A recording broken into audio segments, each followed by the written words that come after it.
Hi, I'm Nicole Daniels. I'm a staff editor at the Learning Network, and I'll be talking to you a little bit about our student opinion feature. We publish a student opinion question each day of the school year, and each question that we ask is based on a New York Times article and the themes that are explored in that article.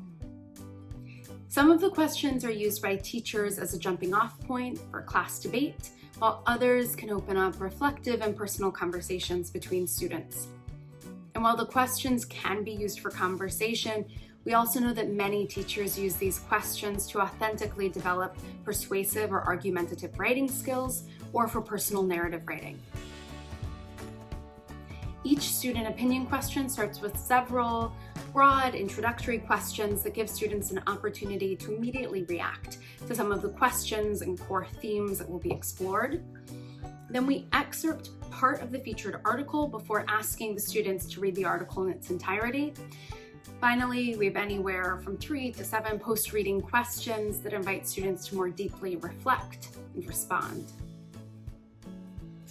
For example, this student opinion question, "Should public transit be free?" is from an article, "Should public transit be free? More cities say why not?" And that particular article looks at several cities in Massachusetts that are experimenting with offering free public transportation. Now, the expectation is not that students will answer every question that's asked following the article, but that they might choose 1 or 2 questions that resonate and respond to those, or that a teacher might assign 1 or 2 questions to respond to.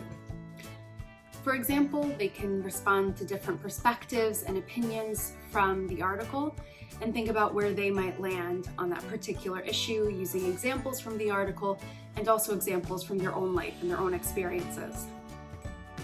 Or they can see what their own carbon footprint is going to school or running errands using an online calculator. They might reflect on how they feel about policing and ticketing for fare evasion.